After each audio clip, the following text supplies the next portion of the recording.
bienvenue à tous ceux qui sont déjà connectés pour ce nouveau webinaire qui est organisé par le groupe Unicancer ORL et qui portera sur l'utilisation des échantillons collectés dans le cadre des essais pour les projets de recherche.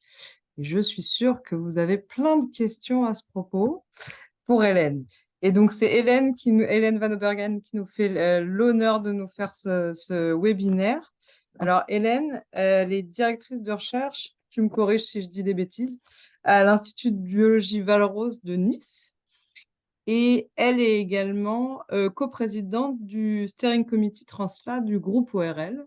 Et elle fait partie, à ce titre-là, du bureau de notre groupe. Et on collabore étroitement sur plusieurs projets, dont notamment le projet Top Niveau Check-up, dont certains ont entendu parler et auquel vous avez participé même. Voilà, et donc c'est à ce titre qu'elle va nous donner aujourd'hui cette présentation. Voilà, je te donne la parole, Hélène. On a une quinzaine de personnes qui sont connectées. Je pense qu'on en aura peut-être qui vont arriver en cours de route. Très bien. Bon, merci. Bonjour à tous d'abord et merci Laure pour la présentation. Comme Laure a dit, je suis donc chercheur à Nice et mon équipe de recherche s'intéresse à la matrice extracellulaire des tumeurs et son rôle dans la progression des cancers et la résistance au traitement, notamment l'immunothérapie. D'où ma participation dans les études top niveau et check-up. Mais aujourd'hui, on va discuter, comme Laura avait dit, l'utilisation des échantillons collectés dans le cadre des essais pour la recherche. Et ça va être d'un point de vue d'une biologiste qui participe à la recherche transactionnelle. Et je dirais que je ne vais pas présenter vraiment la pathologie ou biopathologie de ces tumeurs parce que c'était très bien discuté lors des précédents webinaires. Mais on va aller commencer par donc le plan de ce que je vais présenter aujourd'hui. C'est en fait, nous allons commencer avec des plutôt généralités concernant la recherche sur le cancer et le type d'échantillons biologiques collectés dans le cas de cancer ORL. Après, on va discuter l'importance du contrôle de qualité pour les analyses et qui sont en aval de ces collectes et qui, grâce aux avancées technologiques, ont devenu vraiment qui sont devenus de plus en plus performants, mais aussi plus en plus complexes. Et donc, je présenterai enfin d'où la nécessité d'une pluridisciplinarité des projets de recherche. Alors, donc, tout d'abord, de façon très schématique ici, la recherche biomédicale se décline en trois types. La recherche fondamentale, ou à gauche, en fait, qui vise à comprendre les aspects fondamentaux à l'origine du développement d'un cancer et les mécanismes d'action de nouveaux traitements. Et dans la phase plutôt préclinique, qui implique souvent des modèles animaux comme la souris, qui a but de déterminer l'efficacité et la sécurité d'un nouveau traitement avant qu'il soit administré aux patients. Après, la recherche clinique, dont le but, c'est évaluer la tolérance et l'efficacité des nouveaux traitements. J'arrive pas à me bouger la souris. Ça peut-être. C'est bon. La recherche après transactionnelle, dite aussi transfert, constitue un lien vraiment fondamental entre la recherche fondamentale et le clinique. Elle permet de transposer les résultats de la recherche fondamentale dans le domaine clinique pour notamment choisir la bonne cible, choisir le meilleur médicament et d'identifier les biomarqueurs pronostiques et prédictifs et cibler les bonnes populations de patients. Et enfin, les résultats des études sur les échantillons biologiques peuvent aussi guider de façon très importante la recherche fondamentale. Donc, il y a vraiment un lien important entre ces trois types de recherche. Et la recherche transactionnelle apporte une valeur ajoutée pour les études cliniques et une valorisation scientifique des échantillons biologiques de cancer.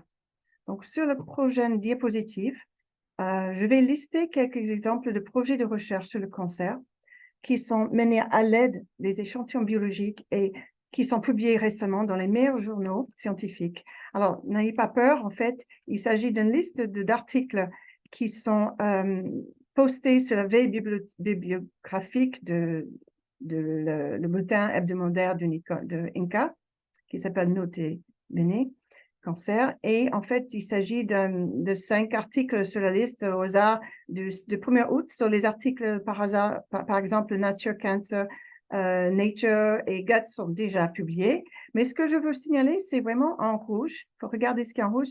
C'est les échantillons de sang, d'acide, donc ça c'est dans le cas des souris, ou tumeurs, métastases, ganglions pelviens, prélevés sur le patient, d'échantillons tumorales, lésions précancéreuses, échantillons fécaux, patients, témoins sains, d'organoïdes, échantillons sanguins, tout tissu mammifère et aussi des échantillons tumoraux. Donc, en fait, il faut se rendre compte que vraiment dans presque quasiment toutes les études de recherche à ce jour, les échantillons biologiques sont vraiment très, très importants pour les projets de recherche.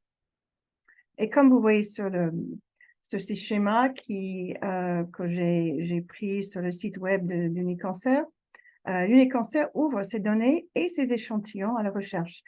En effet, les études cliniques promues par l'Unicancer, tous les nouveaux projets, en fait, prévoient une collecte de tumeurs et ou de prélèvements sanguins avec l'accord des patients, bien sûr, pour les programmes de recherche transactionnelle.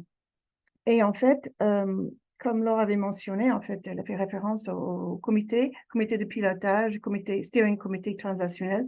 Donc, pour toute nouvelle proposition de projet, il y a une discussion à l'étape de faisabilité pour discuter la collection biologique à prévoir pour les nouveaux essais, propositions pour les études ancillaires associées aux essais et les échantillons à prévoir, les plateformes spécialisées, éventuellement des équipes spécialistes pour avoir vraiment les meilleures études biologiques ancillaires adossées au projet clinique, projet d'essai clinique.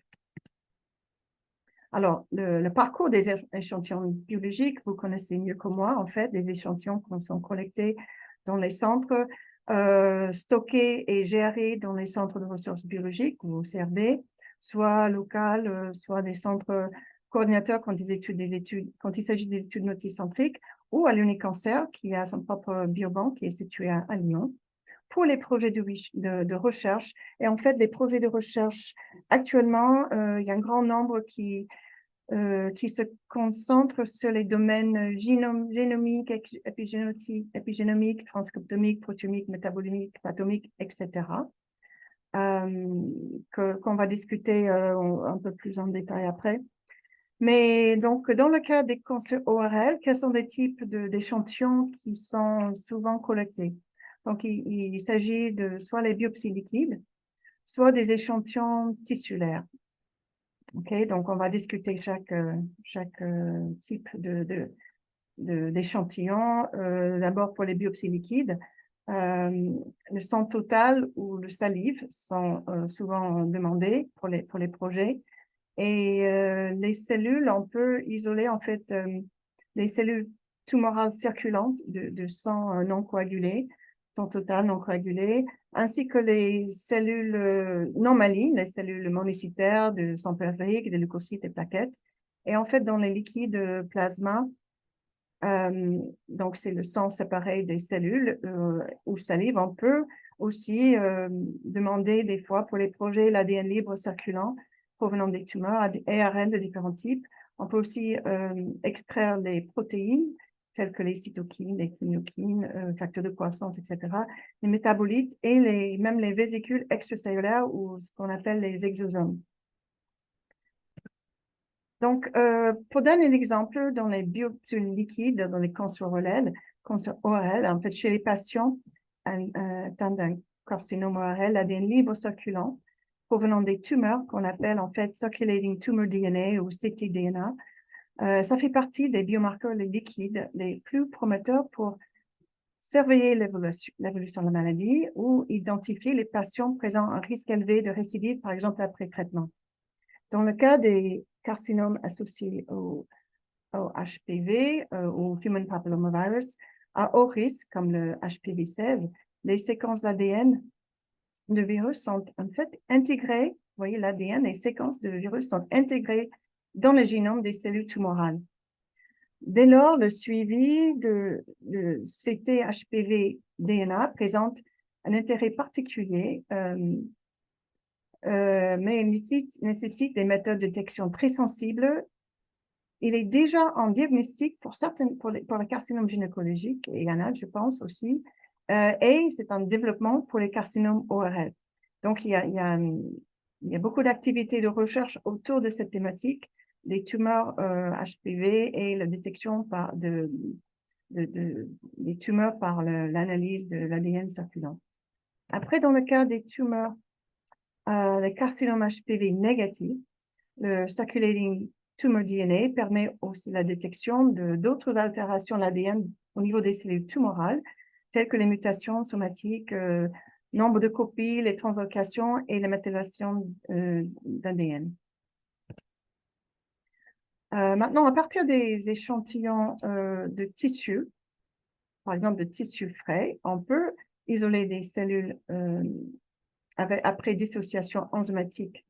On peut isoler des cellules pour les analyses par cytométrie de flux, le phénotypage des cellules, séquençage d'ADN ou ARN de cellules uniques, culture ou co-culture cellulaire et aussi isoler des cellules pour préparer des sphéroïdes pour les analyses en culture.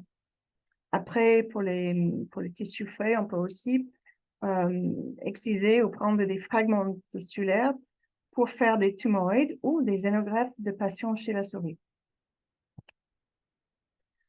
Les échantillons de tissus congelés ou fixes au formol, inclus en paraffine, ou ce qu'on voit ici, les blocs de paraffine, en fait, se prêtent à l'extraction d'acide nucléique, aussi protéines, métabolites, ainsi que des procédures de marquage des protéines et des acides nucléiques. Protéines, par exemple, en immunohistochimie, immunofluorescence, et en acide nucléique, en in situ, hybridation in situ. Et c'est en fait, en particulier les blocs FFPE qui représentent une source très précieuse et très abondante aussi de tissu tumoral pour des projets de recherche. Maintenant, il faut que les échantillons soient vraiment de bonne qualité. Donc, le contrôle de qualité est très important et j'ai pensé de dire quelques mots sur le contrôle de qualité pour garantir, bien sûr, l'exactitude et toujours la reproducibilité des résultats de la recherche. Il faut des échantillons de bonne qualité et, comme je dis, aussi de quantité suffisante. En informatique, l'expression garbage in, garbage out, en fait, désigne le concept selon lequel les données entrées erronées ou absurdes, et dans notre cas, c'est donc les biopsies liquides ou tissulaires, produisent des données de sortie absurde. Donc, il faut faire très attention des qualités des échantillons collectés et leur stockage et gestion. En ce qui concerne la qualité des biopsies liquides, les conditions préanalytiques sont primordiales pour les essais moléculaires. Si on prend par exemple le CT-HPV-DNA, en fait, il faut absolument éviter la contamination des cellules non tumorales hématopoïétiques. Pour ce faire, en fait, on utilise du plasma. Là, c'est figuré ici. Vous voyez aussi tous les éléments qui circulent dans le sang, j'ai dit des cellules, mais aussi les exosomes et les acides nucléiques libres. Mais pour avoir une meilleure séparation des cellules hématopoïétiques pour les analyses CT-HPV-DNA, il faut utiliser du plasma plutôt que le sérum. Si on regarde les échantillons tissulaires, une première étape du contrôle de qualité pour les tissus congelés et fixes, en fait, c'est l'examen par un pathologiste. Donc là, je voulais prendre un exemple de contrôle de qualité qui est fait justement dans le cadre de qualité contrôle des échantillons FFPE de l'étude top niveau. Dont l'investigateur principal est Caroline Even, et puis aussi plus récemment dans le Top Up avec l'étude aussi Check-up, coordonnée par Christophe Tourneau. On commence avec donc un premier contrôle de qualité avec sur des marquages histologiques des lames coupées des blocs FFPE. Donc, on fait un marquage avec méthoxyline, éosine, safran, donc le marquage classique histologique pour les pathologistes. On digitalise tous les marquages. On voit ici, donc on a des images. On peut mesurer maintenant sur les images de superficie de l'échantillon, qui est important de contrôler en fait la taille de l'échantillon, parce que des fois, c'est des échantillons très grands et d'autres tout petits. Et puis, important, il y a la pathologiste dans le cas de cet essai. En fait, c'est le Dr. Anne Sudaka, du Centre Antoine Lacassagne, qui est référent ORL, qui analyse les échantillons.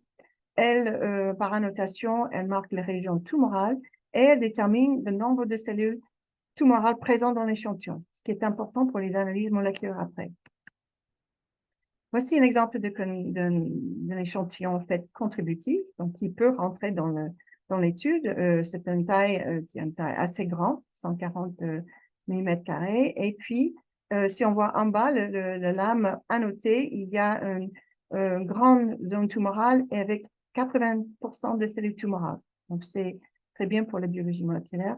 Après, à droite, on a deux exemples d'échantillons non contributifs avec la première, en fait, tout petit, des fragments trop petits pour analyser. Et à droite, en fait, grâce aux analyses histologiques par la pathologiste, on voit, en fait, elle a vu qu'il n'y a pas de cellules tumorales dans cet échantillon. Donc, c'est la pas être contributive pour l'essai.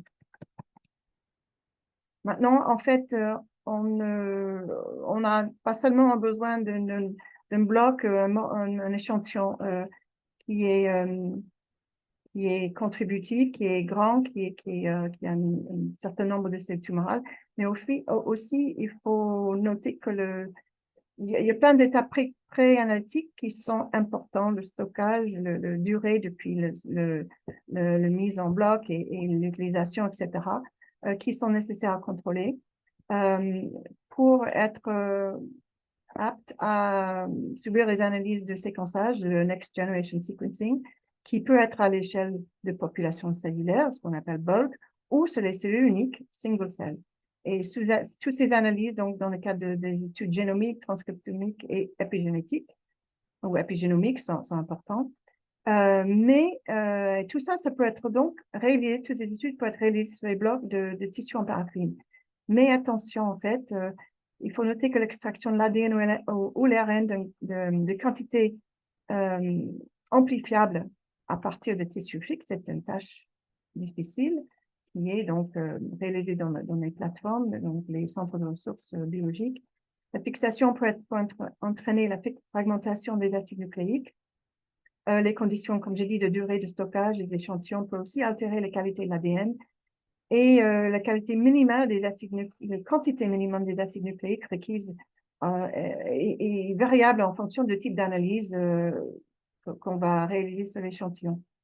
Et enfin, la pureté des acides nucléiques peut aussi affecter les analyses moléculaires, c'est-à-dire si la couverture de séquençage n'est pas assez importante, on a en fait des analyses statistiques en aval qui sont parfois pas fiable parce que en fait c'est une histoire de quantité limitante de l'acide nucléique. Donc ça c'est important pour tout ce qui est qualité des blocs. Et maintenant, je voulais juste vous informer qu'il y a ce que j'ai découvert en préparant ce webinaire, que ce qu'on appelle la biospecimen science, en fait, devient un domaine d'études plus en plus important, l'étude émergente, c'est-à-dire la science des échantillons biologiques, qui vise à améliorer la qualité des échantillons biologiques qui sont destinés à la recherche. Et il y a de nombreux efforts, en fait, dans le monde qui sont déployés pour mettre en place des programmes de recherche entiers sur cette étude de qualité des biospécimens pour développer les méthodes rapides pour la collecte, le traitement et le traitement et le stockage des échantillons, développer des approches innovantes pour contrôler, surveiller et évaluer la qualité des échantillons sanguins et tissulaires et déterminer l'impact variable préanalytique sur les données moléculaires et analyses protéomiques. Comme j'ai dit, si on n'a pas assez de matériel, on aura un séquençage qui n'est pas optimal pour les analyses et moléculaires et pour les protéines protéomiques. Et aussi, on a essayé d'évaluer la hétérogénéité intratumorale qui est présente dans ces échantillons. Et pour information, en fait, on peut consulter lors de ce projet aux instituts nationaux de cancer aux États-Unis, ils ont mis en place une base de données interactive d'articles de revue et de protocoles standardisés pour la préparation des échantillons collectés dans le cadre de ces essais ou pour les essais, pour les projets de recherche. OK. Après, et dernière chose très importante, non seulement la qualité des échantillons sont importantes pour la réussite des projets de recherche, mais aussi les données cliniques. Car en fait, sans les données cliniques fiables, complets, on ne peut pas exploiter les résultats, les analyses qu'on réalise sur les échantillons. Donc, merci à vous tous, c'est très important pour nos projets de recherche.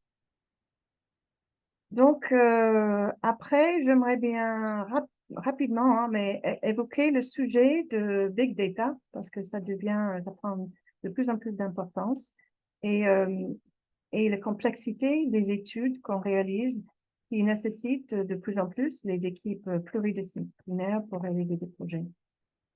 Donc, afin de valoriser les échantillons au mieux, on peut réaliser des fois plusieurs types d'analyses sur les échantillons venant des mêmes patients.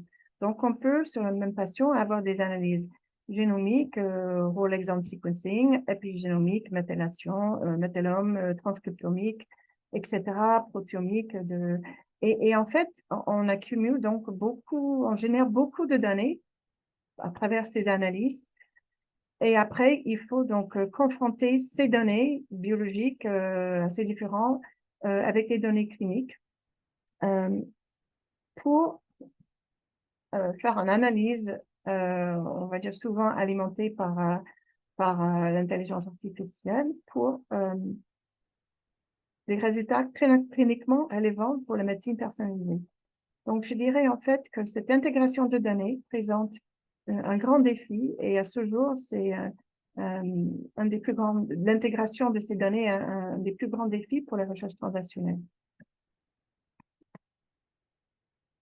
Et puis, si on a du temps, oui, on a du temps, j'aimerais bien dire quelques mots sur un nouveau thématique de recherche qui est apparu assez récemment, après la révolution du micro-environnement tumoral, qui nous a apporté tous les traitements immunothérapies. On voit maintenant, on voit apparaître une révolution spatiale. On a vu déjà, il y a en biologie du cancer, on pose plein de questions maintenant. Comment les cellules ou les sous-clones de cellules tumorales évoluent dans le temps et dans l'espace, et comment l'organisation spatiale, le contexte spatial impacte les cellules, le micro-environnement et puis la réponse des au traitement. Comment le micro-environnement tumoral va en fait va influencer ou affecter en fait, les notions spatiales, cette interaction des différentes cellules du micro-environnement tumoral commence à affecter la croissance tumorale, la métastase des tumeurs et puis la réponse au traitement. Et comment on peut utiliser ces informations spatiales pour améliorer le traitement des patients. Alors, les technologies de profilage spatial sont devenues de plus en plus accessibles aux chercheurs et les études impliquent les omiques spatiales, protéomiques, transcriptomiques et épigénomiques. commence à apparaître dans les grands journaux, en fait, comme ça, Nature Cancer. Là, c'est le dernier revue du mois d'août en Science, qui, en fait, si ça vous intéresse, il décline toutes les différentes technologies autour de l'omics spatial. Et juste, en effet, c'est vrai non seulement dans les journaux, mais dans les meetings, j'ai effectué une recherche par mots-clés dans le programme du dernier gros congrès américain sur la recherche sur le cancer, c'est le AACR en 2023, c'était au printemps en fait. Et si on fait une recherche par mots-clés du programme, en fait, avec ces mots ici, micro-environnement tumoral, spatial imaging, multiplex mapping, donc c'est des technologies de cartographie spatiale, on voit qu'en fait, même que le mot spatial est cité plus que le micro-environnement tumoral. Et le mot spatial apparaît même en titre de session, 10 sessions, tandis que le TMO, au micro-environnement tumoral, ça apparaît dans les titres de 4 sessions. Donc, en fait, vraiment, il est clair que ces technologies spatiales sont dans la lumière des projecteurs, on peut dire. Comme exemple, on a le proteomique spatial. C'est le multiplex immunohistochimie, se coupe de tissu FFPE. On voit que maintenant, on peut aller avec un simple 5-plex en marquage de fond clair avec différentes chromogènes jusqu'à plus de 40 biomarqueurs avec les technologies qu'on appelle DNA barcoding tags, c'est-à-dire les anticorps qui ont greffé une séquence, une étiquette de l'ADN, séquence d'ADN, ou avec des anticorps greffés aux métaux lourds, ou avec des anticorps qu'on peut détecter avec les fluorophores. Donc, en fait, on peut étudier beaucoup de biomarqueurs dans un échantillon tumoral avec une coupe FFPE. Mais en fait, le défi encore, c'est de transformer ces big data en données utiles parce qu'ils génèrent en fait beaucoup de données et nécessitent beaucoup d'analyse derrière. C'est pas comme on regarde dans un microscope et on voit l'image, il faut vraiment calculer en fait ou reconstruire les images de localisation, d'identification des biomarqueurs par des méthodes computationnelles en fait. Donc, c'est vrai que les avancées scientifiques ces technologies sont très prometteuses, mais il y a aussi on va dire des problèmes ou des difficultés majeures. Les technologies sont complexes et très coûteuses. Il y a le problème de gestion et analyse ces données très volumineuses et je pense que le transfert vers la clinique va venir, mais c'est pas pour demain, mais il faut rêver. Donc, c'est pourquoi je voulais juste dire ou redire que les projets de recherche maintenant demandent vraiment une pluridisciplinarité des équipes. Donc, quand il concerne les recherches transactionnelles, des équipes de recherche fondamentale avec les différentes composantes des équipes, chercheurs, techniciens, ingénieurs, étudiants, et aussi les différentes disciplines scientifiques, non seulement sciences de la vie avec les biologistes, mais aussi la chimie, la physique, est très important de nos jours. Les data scientists, en fait, parce qu'il y a le numérique et les sciences informatiques qui prennent en place très important pour l'analyse et gestion des données. Après, il faut aussi des plateformes technologiques très performantes, génomique, et bioinformatique, imagerie, protéomique et métabolomique, cytométrie, histologie, et aussi les investigations précliniques comme le xénogreffe des patients dans les modèles de souris.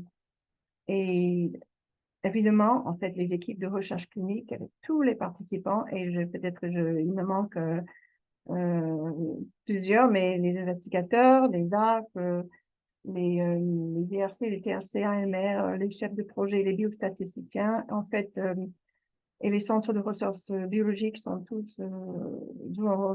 tous un rôle très important pour la recherche transactionnelle. Alors, en conclusion, les projets de recherche transactionnelle permettent une meilleure compréhension de la biologie du cancer, qui permet aussi le développement de nouveaux traitements, tests diagnostiques et prédictifs pour le meilleur soin des patients. Il nécessite des échantillons biologiques humains de bonne qualité, d'excellente qualité, un travail rigoureux de collecte, de saisie, de gestion de données cliniques des patients et une équipe pluridisciplinaire. Elle génère aussi les données multimodales dont la complexité et le volume requièrent des moyens d'analyse appropriés. Donc, je vous remercie pour votre attention. Je serais ravie de répondre à vos questions. Merci beaucoup, Hélène. Alors, il n'y a pas encore de questions dans le chat, donc pour rappel, vous pouvez utiliser le chat si vous avez des questions. Moi, j'ai une première petite question. Est-ce qu'il y a des difficultés particulières qui sont liées aux échantillons sur les cancers ORL, plus que sur d'autres pathologies, que vous rencontrez quand vous voulez analyser les échantillons? Ben, en fait, chaque cancer a des spécificités, comme juste parce que ça se développe dans des sites anatomiques différents. Je dirais que les tumeurs ORL sont très hétérogènes selon le site primaire de ces tumeurs. Par rapport à d'autres tumeurs, effectivement, un tissu plutôt mou comme le cerveau est différent à différentes on va dire exigences ou différentes propriétés que les tissus des carcinomes. Et puis après, on a, comme j'ai dit, chaque site a des spécificités et peut-être des spécificités techniques pour faire attention. Je n'ai pas travaillé avec d'autres tumeurs, il faut dire, donc à part les glioblastomes, mais on ne travaille pas à l'époque dans l'institut de recherche, dans mon laboratoire, sur les échantillons collectés. Alors, je ne sais pas, peut-être quelqu'un qui participe pourrait avoir d'autres informations. Ça aussi, ce serait bien si c'est interactif, qu'on a des retours aussi de certains d'entre vous qui ont plus d'expérience côté clinique et côté collecte, prélèvement. Non, j'ai pas de commentaires dans le chat pour l'instant. Juste un autre petit point, là, tu parlais des difficultés qui peuvent être rencontrées pour les extractions à partir des prélèvements FFPE. Est-ce que tu peux expliquer, on demande parfois aux équipes d'avoir des prélèvements congelés quand ils peuvent, c'est toujours un peu plus compliqué. Est-ce que tu peux expliquer un peu la différence en termes de ce qu'on peut faire derrière avec des prélèvements FFPE par rapport à des prélèvements congelés? Oui, en fait, ce qu'on peut faire, c'est vrai que les échantillons congelés à basse température, c'est vraiment le standard, on va dire le gold standard pour l'extraction des acides nucléiques. Et c'est idéal si on peut avoir des échantillons congelés.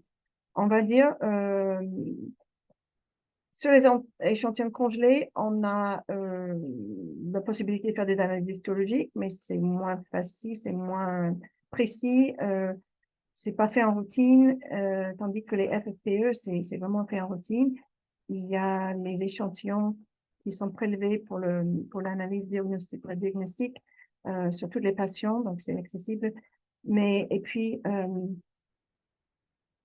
c'est vrai que c'est vraiment coût et pratique, pour les raisons de coût et pratique, que le FFPE devient maintenant la source de ces acides aminés, des acides nucléiques, pardon.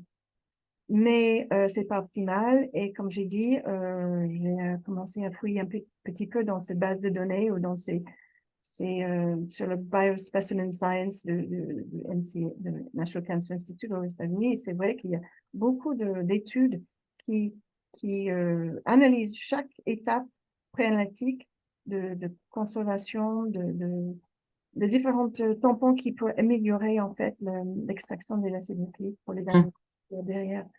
Donc c'est vraiment un champ de recherche très actif, très important pour un jour avoir des meilleures qualités d'acides nucléiques pour les projets de recherche. Parce que en fait, justement, pour détecter le CTHPV des ADN, il faut des moyens très sensibles, des moyens de détection très sensibles. Un simple PCR ne va pas marcher. Et ça, c'est l'équipe de Curie qui développé et d'autres centres même maintenant, je crois à Nice, il y a comme j'ai dit, c'est en développement de pouvoir utiliser cette biomarqueur dans les échantillons, dans les biopsies liquides, comme pour éviter en fait les différentes enfin, des biopsies, etc. Ouais. Ouais, on sait que les biopsies liquides, c'est vraiment quelque chose qui se développe de manière très importante et très rapide en ce moment. Et d'ailleurs, à ce propos, tu parlais tout à l'heure des échantillons qui ne pouvaient pas être contributifs pour des problèmes de qualité ou de quantité de cellules tumorales. Et on a aussi, c'est plus rare, mais un certain nombre, on a toujours dans nos projets quelques tubes de sang qu'on est obligé d'exclure des fois pour des problèmes aussi triviaux que de l'étiquetage en fait. Ah oui, Ça, c'est ouais, ça c'est un point important. On en perd peu, heureusement, à cause de ça, mais c'est vrai qu'on se rend compte, enfin, c'est là où toute l'importance de l'étape avant côté centre est hyper importante parce que c'est tellement dommage de perdre des échantillons pour des problèmes d'étiquetage. Ça arrive toujours un petit peu. Alors, il y a l'équipe Translad d'Unicancer qui est connectée. Alors, peut-être qu'ils veulent commenter ça, mais voilà, c'est un des points. Et en termes d'échantillons non contributifs, donc c'est surtout ça. Est-ce qu'il y a d'autres points sur lesquels tu voudrais souligner l'attention pour les équipes de recherche? Faites attention parce que derrière, nous, on ne peut pas utiliser ces échantillons-là. au niveau des échantillons, je ne vois pas d'autre chose. C'est surtout au niveau après, j'ai même pas mentionné le fait qu'au niveau technique, sur les échantillons, avant d'arriver à des résultats, par exemple de marquage multispectral, par exemple, qu'on voit sur cette diapositive au centre, en fait, il y a, et puis toutes les autres technologies de multiplex, analyse spatiale protéomique, c'est basé sur les anticorps. Donc, en fait, au niveau d'analyse aussi, il y a à chaque étape, il y a des problèmes techniques qui pouvaient modifier les résultats, les anticorps qui ne marchent pas, changement de lot d'anticorps, certains anticorps sont plus stables que d'autres. En fait, donc, après, au laboratoire, en fait, au niveau de réalisation des projets de recherche, il y a aussi chaque étape qui est importante. Et après, quand on analyse des marquages, ce que les gens ne se rendent pas compte, il faut analyser tous les... Bon, là dans le cas de l'imagerie, en fait, on doit analyser toutes les images. Et par exemple, pour le premier cohorte de top niveau, avec 100 et quelques patients, avec 3000 images, parce que et chaque image enfin, il est important d'éliminer les images qui, pour une raison ou d'autre, ne sont pas contributives. Des petits problèmes des fois de scanner qui sont flous, on ne peut pas bien quantifier les biomarqueurs. Donc, chaque étape, il y a un contrôle de qualité qui est important. Et je crois qu'il faut aussi souligner qu'il y a un gros travail qui est fait parce que, comme vous voyez là, un échantillon derrière, vous voyez la quantité de recherche qu'il peut y avoir. Donc, il y a aussi un gros travail de sélection des projets de recherche, de coordination entre les projets de recherche, c'est ce qu'Hélène expliquait, hein, pour optimiser au mieux ces quantités de matériel qui sont parfois pas très importantes et pour que toutes les recherches derrière puissent se faire. C'est un gros travail en coordination avec toutes les équipes de recherche. Alors, on n'a pas de commentaires dans le chat. Euh, Est-ce que tu as un autre commentaire, Hélène? Ah ben, je vais juste dire que tous ces tâches et c'est beaucoup facilité par le groupe Hellenic Unicancer. C'est vrai que c'est pas possible avec sans tout ce travail en fait de coordination et au niveau de l'équipe qui travaille sur le projet, de l'équipe à la plateforme de ressources, en fait, au centre de ressources biologiques. Il y a un gros travail d'organisation, c'est vrai. Et dans d'autres projets où j'ai participé, on arrive au bout de toutes nos analyses biologiques, en fait, et après, les données cliniques ne sont pas trouvables. ou ne sont pas complets ou sont erronés. Et ça aussi, j'ai pas insisté parce que c'est pas ma partie de ces projets de recherche, mais c'est très, très important. Je crois que vous vous rendez compte de ça mieux que moi, mais quand on a passé une année à faire des analyses et qu'on peut pas exploiter ou valoriser ou même trouver des choses, toutes les informations dans ces données, c'est très, très frustrant. Donc, on peut plus, on doit vraiment s'assurer au début qu'il y aura des essais, des données cliniques fiables derrière. Et c'est ça aussi le grand, la grande chance qu'on a pour travailler avec le groupe. Ouais, écoute, moi aussi, je voulais dire un mot à toutes les personnes connectées. Je pense qu'il y a des personnes et des centres et d'Unicancer. Donc, remercier tout le monde, à la fois les personnes qui travaillent dans les centres et les ARC qui sont en lien chez Unicancer, parce qu'il y a un gros travail de centralisation à chaque fois qui demande du temps. Mais c'est pas pour rien, comme vous voyez. Ça montre aussi l'importance de bien respecter les requis dans les manuels laboratoires parce que c'est important derrière pour que les échantillons puissent bien être contributifs pour les nombreuses recherches qui vont derrière. J'espère que ça vous a aussi donné une meilleure visibilité sur ce qu'il y avait comme recherche possible derrière chaque échantillon, hein. Un tube de sang, un bloc FFPE, en fait, derrière, il y a un nombre incalculable d'équipes de recherche qui travaillent dessus. Donc un grand merci à tous pour votre contribution au projet de recherche, pour les essais cliniques, les données cliniques, mais aussi pour les échantillons. Voilà. Si on n'a pas d'autres questions, on va clôturer la session.